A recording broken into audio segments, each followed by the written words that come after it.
دوستان عزیزم درود و مهر، امیدوارم حال دلتون عالی باشه. امروز آموزش کشکک لرستان رو داریم که یکی از غذاهای اصیل و سنتی این دیاره که برخلاف اسمش هیچ کشکی در اون به کار نمیره. این غذای سنتی عطر و طعم بی‌نظیری داره و بسیار مقویه. بریم که با همدیگه درستش کنیم.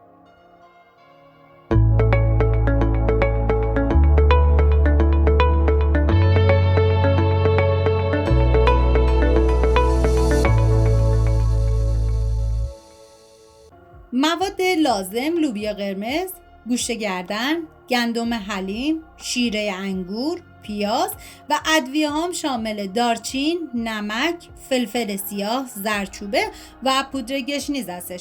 من اندازه های دقیق و داخل دیسکریپشن نوشتم. حالا گوشت رو میریزم داخل قابلمه و یه عدد پیاز رو بهش اضافه میکنم و بعد از اون مقداری از ادویه ها رو توی این مرحله به گوشت اضافه میکنم. ببینید این غذا ادویه زیادی نداره و فقط از نمک و مقداری زردچوبه استفاده میکنم، ولی من از فلفل سیاه و پودر گشنیزم استفاده کردم که خیلی خوشمزه ترش کرده بود و به شما پیشنهاد میکنم که حتما استفاده کنید.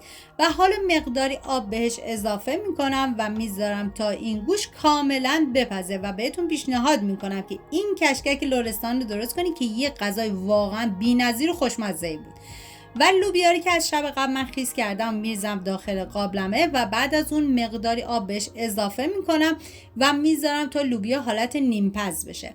ببینید شما میتونید بذارید که گوشت و لوبیا با هم دیگه بپزه و بعد از اون از بلغور گندم استفاده بکنید، ولی من چون خواستم از گندم حلیم استفاده بکنم لوبیا رو به صورت جداگونه گذاشتم بپزه و بعد از اینکه حالت نیم پز شد حالا بهش گندم حلیم رو اضافه میکنم. ببینید این غذا انقدر مقویه که در وعده صبحانه بیشتر ازش استفاده میکنم و واقعا آدمو پر انرژی میکنه. بعد از اینکه گندم حلیم رو بهش اضافه کردم هم میزنم تا کاملا با هم دیگه مخلوط بشن. این غذا واقعا نه تنها خوشمزه است بلکه سرشار از مواد مغذی هستش.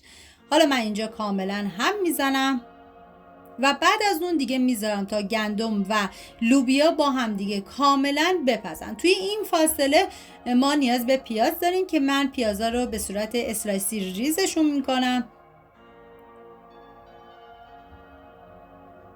و بعد گوشتی که گذاشتم پخت و از استخون جدا کردم و با گوشتکوب دستی کاملا لهش میکنم و بعد مقداری از آب گوشت رو بهش اضافه میکنم تا راحت تر حالت کوبیده و له بشه.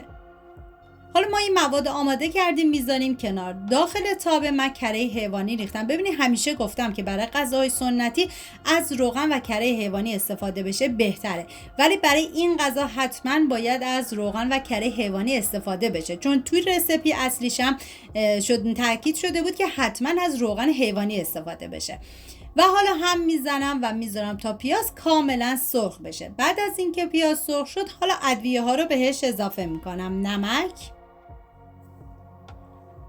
فلفل سیاه، زردچوبه و پودر گشنیز. ببینید گفتم پودر گشنیز قابل حذفه. هم میزنم و میذارم تا ادویه ها تف بخورن و عطر ادویه ها آزاد بشه.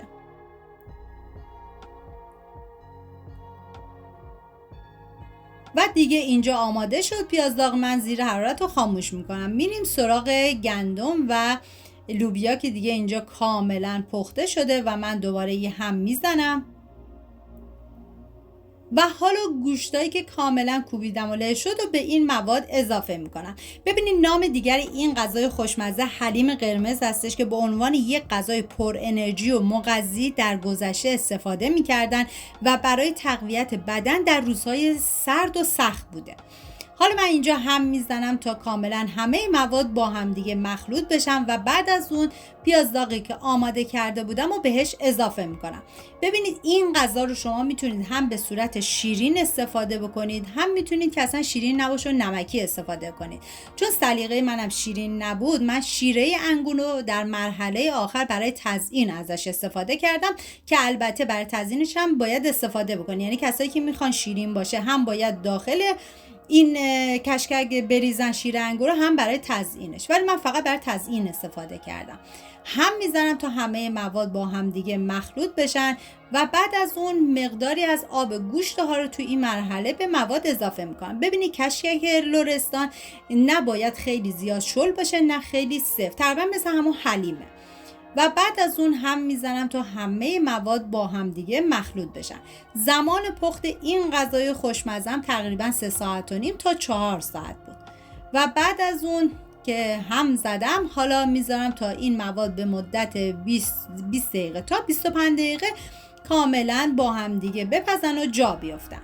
و بعد از 25 دقیقه من دوباره سر قابلمه رو برداشتم و یه هم میزنم.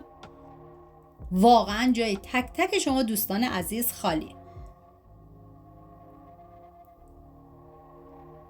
و حالا با بلندر من کاملا لهش میکنم. ببینید این غذا باید حالت کشدار باشه، برای همین باید کاملا بکوبین و لهش بکنید. واقعا تنوع غذاهای سنتی تو ایران ما انقدر زیاده که یکی از یکی واقعا خوشمزه تر و لذیذ تر. حالا من اینجا کاملا لهش میکنم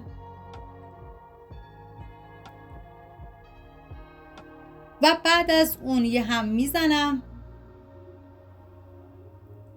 ببینید بعد از اینکه دیگه با بلندر کاملا لهش کردید، باید بذارید 45 دقیقه دیگه با حرارت کم بپزه و جا بیفته و در طی زمان پخت حتما چند مرتبه هم بزنید که ته نگیره.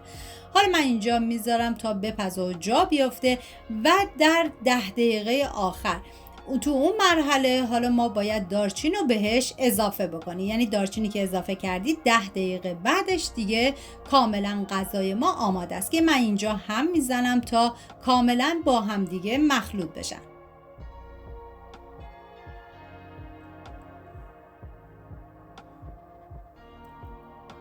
و بعد از اون در مرحله آخر من با شیره انگور و دارچین و روغن حیوانی تزیینش کردم و از پیاز چیپسی هم استفاده کردم که استفاده کردن از پیاز چیپسی در مرحله آخر برای تزیین کاملا اختیاریه. اینم از کشکک لرستان ما.